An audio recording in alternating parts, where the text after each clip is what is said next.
Yo, and hello. This is I Have a Podcast. I'm Vinnie Potestivo, and you, my friend, are in for a great treat because in today's episode, we are talking to my frosted-tipped brother from another mother, Brian McFayden. And I met him as K-Rock's altar boy. I got to know him as MTV news correspondent and VJ, B-Fades, and have been lucky to be, for better or for worse, connected to each other ever since the day we met. And I'll let him tell you how we met at MTV. When I got to MTV, I auditioned with Rod Asa. Yeah. Who was your boss at the time. Yep. And it was for a show called Web Riot. It was the very first interactive game show. And what was cool about that was I had never done television before, and I always thought I was going to be on TV. And Rod Asa, he only knew me as Altar Boy because I was on K-Rock. So I went to audition, and I was like, the name is Brian McFayden. And they're like, sorry, there's no Brian McFayden here. I'm like, oh my God, someone playing a joke on me. Embarrassing. Yeah, right. It's such a K-Rock thing to do. Like, yeah, you got to an audition at MTV. Go ahead. So I waited and waited. Your name's on the list. So I was about to leave, and she goes, I'm sorry, you're not on the list. And I sat there and waited. And I was like, can you please just tell Rod Asa that I'm here? And she goes, he doesn't know Brian McFayden. And I go, Altar Boy, tell him Altar Boy is here. And she goes, oh, they've been waiting for you. And I'm like, I've been here the whole time. I've been here for like an hour. So they had me come in, and I broke out in a Randy Travis song. I'm a country kid, and I broke out in a Randy Travis song. And that's how I got to MTV. I thought I blew the audition, but I had so much fun doing it. I went back to K-Rock thinking, oh, I guess I'll be here for a couple of years. And I went back to K-Rock, did my show. I got home. This is back before like you had cell phones. I mean, there were cell phones, but you had to have money to have one. But I had to go home to Weehawken. I lived in Weehawken. You remember the Hawk, my place there? Of course. And I lived in Weehawken, New Jersey, and I saw that I had 3 missed messages. 2 of them were from my girlfriend at the time, Allison, and 1 was from Rod. And he says, Brian McFayden, aka Altar Boy, this is Rod Asa from MTV. Please give me a call back. And I called back, and he goes, congratulations, you just booked your first pilot for MTV. I started crying. I was like, oh my God, I cannot believe this is, I'm going to be on MTV, which I didn't realize that if you do a pilot doesn't mean you're going to be on MTV. I did the pilot right before Columbine. That's a long time ago. As a matter of fact, that's the anniversary is coming up here in Denver. And I did that before Columbine, and I got it. They thought they were going to end up going in July or August. And I kept calling, you know how it is. You keep calling, like, what's going on? What's going on? What's going on? And then finally, I got a phone call from Rod Asa, like it was like October. And I did this pilot like in March. That's right. We did the pilot at the end of 98, and it took them almost a year to hire me. Then January, I've been thinking I'm going to get this. And I remember telling all my friends back in Nebraska, I'm going to be on MTV. And they're like, when, dude? They thought I was lying. You know, it's kind of it's the new remote control. It's going to be the best thing ever. You know, right? I remember totally. I liked that format. The concept, it was the first interactive game show ever. So all these months went by, and Rod Asa called me, and it was just like, he goes, I got good news, I got bad news. The good news is we like you, and the bad news is you're not going to be doing the pilot, and it's picked up. And I'm like, I really don't care about being liked right now. I just told all my friends back in Nebraska that I'm going to be on MTV. And he's just like, oh, no. But he goes, here's the deal. We're going to have you audition with Jane Sangster and MTV News. And I'm going, MTV News? I'm not a journalist. I'm a DJ for K-Rock. You know, I tell boob and fart jokes. So they called me into the big studio. And I did an audition for MTV News. I had to write my own scripts. 3 scripts. You had to write one about an album you bought, concert or experience that you had. And probably, we gave you probably something about like the VMAs or... the Grammys, I think it was. Yeah, exactly. But some award show was always like the... yeah, something like that. Perfect. Yeah. Good formula. And then I had to interview a celebrity, and that celebrity... Yeah, I thought I was doing really well. And then all of a sudden, I see my crush, and I had to interview her, and she was in the Uptown Studios, and I'm going, oh my God, Ananda Lewis. Like I had the biggest crush on her, and she was like the big VJ at the time, and I'm like, Ananda Lewis, I have to interview her, and she was awesome. She knew that I was there for a reason. She was like Mama VJ, her maternal instincts. Like she just was like, come here, little Vinnie. I got you under my wing. I was like, oh my gosh, I love you, Ananda. When I got hired to be a VJ, I remember going to the MTV studios to thank her because she was hosting a show at that time called Hot Zone. She's like, oh my God, you got it. And she's like, when are you going to be on? I'm like, I don't know. And I just remember you were the first person I met my first day at MTV. From that point on, you and I were inseparable. All of a sudden, It was Brian Vinnie show. You were with me every minute of the way, going from my office, which I had an office. So weird. Who gets their own office? I'm like just a kid. And I remember getting my office and you'd be up there and you're like, is there anything that you want? And I go, yeah, I want every episode of Beavis and Butthead on the VHS. This is how long. This is I want the box set, man. So I come back up from like rehearsal in the studios, and I come back up there, and sure enough, there's Beavis and Butthead on my desk. If you ever walked by my office in the MTV news department, all you heard was, so like, how's it going? The door would be shut and I open it up and it's like, what's going on in there? I'm just busy working. Yeah, you were with me every minute, every like step of the way, like my first year at MTV. Whenever we went to parties, I made sure that you were with me. I remember like if I had girlfriends or anybody that I was dating, you vetted them. Yeah, there was a process. I was like, well, if Vinnie likes you, you're good. Yeah, it was awesome to sort of buddy up with you, especially as like you're getting your footing in this industry. You don't know who to trust, who to let in your world. I just knew that we had this opportunity to be at MTV together, and our timelines literally were in sync. We were the same age too, so that helped out. I get it. Sometimes things don't work out the way that you originally had hoped for, like the pilot, for example. But look, it opened up a door for an even bigger opportunity. I mean, once you're invited into a space like this, the people that you're working with will tend to want to find a way to work with you, to tap into your existing skill set and find something that is even greater than where you originally started from. And this is just, an opportunity to take the shot and get into the space to create with the people that you want to be creating with. And I think the key to finding all of this is finding the right people to connect with. How did you go to school and become altar boy at K-Rock? Some people would think K-Rock is the dream job, and then you got MTV on top. That's a good question. I became a DJ because I was DJing frat parties, man. Like in college. And a buddy of mine said, you should go see my buddy Chuck Yates, who was like this big DJ in Omaha. He sounded like he was the coolest guy ever. He's like, Z92, though, home of rock and roll. Chuck Yates, get a let out 2 to 2. It's Tuesday on the Z. That guy was just like, oh my God, this guy is so cool.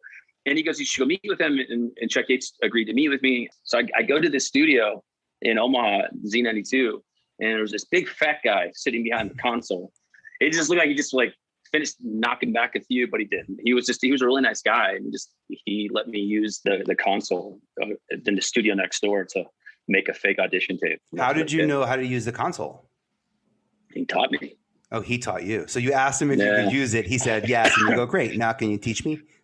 All right. Yeah, sit back. So I remember I made a tape and I went to the program director and I said, is it okay if I do the overnights here? I go, I'm ready. I should be able to do this. And he told me I didn't have enough talent for Omaha. And I need to start in a really, really small market. And I'm like, Omaha isn't a small market. I started sending out my tapes everywhere across the country, and they were fake audition tapes. And I got picked up by a guy named John Lastman at KEGE, 93.7 The Edge in Minneapolis. And I was finished with school. And I drove there with no money. This guy named John and Kane heard the tape and he knew it was fake, and was just like, but he needed a producer and a sidekick. And I went to Minnesota. Next thing you know, the show was doing extremely well. Got picked up by a program director named Steve Kingston in New York City at 92.3 K-Rock. And I had no money. I thought I was going to be rich living in New York. And I realized that it cost a lot of money to live there. So I was going to be living in Jersey City and pretty much everywhere in Jersey until I started making money when I got to MTV. It was a lot of luck, being in the right place at the right time.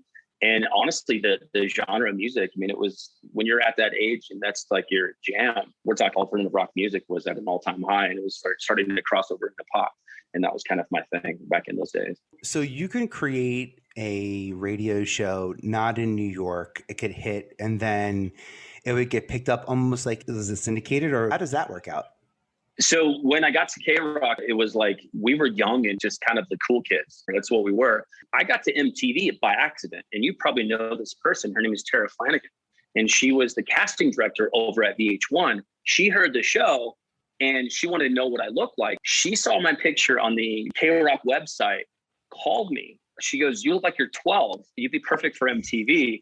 I was hoping, you sound older. I was hoping that you'd be cool, like for VH1. She goes, "I'm going to introduce you to a guy named Rod Asa." She called the K-Rock hotline. I had no idea who she was. And if it wasn't for her, I would not have got to MTV. That. Rod Asa called me in, and my first audition ever, I got it. And there's this interesting thing between VH1 and MTV. If you were on VH1, you could not touch MTV. It was very interesting, the branding between the two, but the talent departments interacted. I had a similar relationship with Melissa Chusett up at Nickelodeon. And I remember auditioning Lily Collins, trying to make her a VJ. And I was like, she's just so young. I can't let her out of the family. I got to walk her upstairs to Nickelodeon. And she ended up hosting for them. And so I love that VH1 handed you us. I gave Nickelodeon Lily. This is good reciprocity. I like this circle of content here. I love that you're using ACT words in our conversation.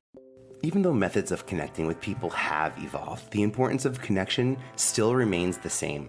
Talking with people in different age groups, such as his son, for example, it's bringing back memories of why I love youth culture and their ability to make change. And I'm thinking back to the early 2000s, Brian got to meet people at various levels of fame at different points in their life, to see people for who they are and not what they are. The Britney Spears documentary is certainly coming to mind. And in 2021, he got to host a boy band tour with a bunch of the guys that we would see on the TRL countdown every single day of our lives. I just love how this pop culture that we created in the early 2000s that I got to be a small part of is still existent in our everyday lives. I love this reciprocity I'm getting now from people 30, 40-year-olds, 20-year-olds who grew up watching our content that we made in the late 90s, early 2000s. I love talking and connecting with people over the fact that they ran home by 3:30 to watch TRL, or they miss 10 to the hour every hour. I love connecting with people on that because I feel like that's the return on all of those hours spent making that content. Do people stop you and do they recognize you? Do they ask you for 10 to the hour? Yeah, do they see you as a VJ? It's the weirdest thing is because I've done a lot since MTV, but I'll always be known as the guy from MTV, the Frosted Tips era. It's more interesting too when I'm with my son, who's now close to that age. When I was on MTV, he's 19 and he's a sophomore in college. While he was growing up, we would get stopped everywhere. But I was always embarrassed with my son because it made me feel really old.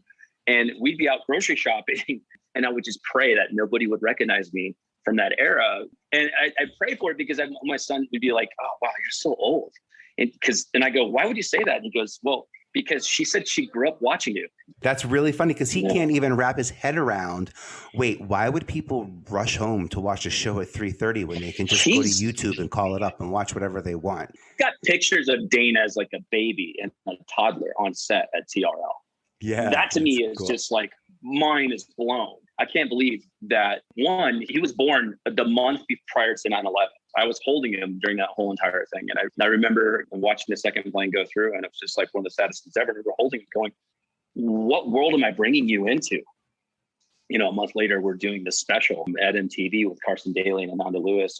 And I remember I didn't want Dane to leave my side. Every time I had to go to the city, I was always making sure my son was nearby because I didn't, just in case something happened where we were separated, I didn't want to be separated by him. So it was I always tell him every time 9/11 comes around, I'm always thankful that I have you in my life. The first time in your life where you feel like a grown up and then you realize you don't have as much control over everything as you thought. We were just kids having a kid and we didn't know any better. And then we have this beautiful child. And I couldn't be more prouder or pleased with him. He's doing so well. He's a go-getter, which is kind of weird because he always tries to tell me about what Generation Z is like. And I go, being a millennial, I remember my first week at MTV and I remember Pink coming out of the elevator and I'm walking in and I see this girl, her record just dropped, her single just dropped. I think it was There You Go or something. I saw the video. She's on a crash rocket or something. And I was like, I go, Pink. And she looks up like she was shocked that someone recognized her. And I go, you're going to be amazing. And that was it. It was so embarrassing. And then years later, she's like one of the biggest stars. God, Mandy Moore. She was so adorable and amazing. Mandy Moore's whole family for me was some of the fondest memories that I have from MTV. If someone told me that they didn't like Mandy Moore or any member of her family, there was something wrong with them. Everyone loved Mandy. She was just a sweetheart. And watching what she's doing now, I remember a couple of years ago, you and I were like hanging out and we hit her up. She's never been too big for her britches. And she always remembers the people that came up with her. Because you and I the three of us always hung out. So like whenever there was something that I was supposed to do for MTV, Mandy Moore and I were always together. We were always linked up as co-hosts, whether it be MTV New Year's Eve or whatever big show for spring break or whatever it was, our beach house, or even if it was like Miss Teen USA, we did that together. Yeah. We were always together. Well, people thought we were a couple because people always ask, did you date Mandy Moore? No, I didn't. So Mandy and I became such great friends. There was an event that was going across the street. It was like some adult gaming thing. It was something in Times Square that we all arcade, something like that. You were there. Yeah. So we show up after I had to do, I think it was like 10 of the hour at that time, MTV News. And I was going that whole week. I was following Britney Spears around for a special that we were doing for MTV News.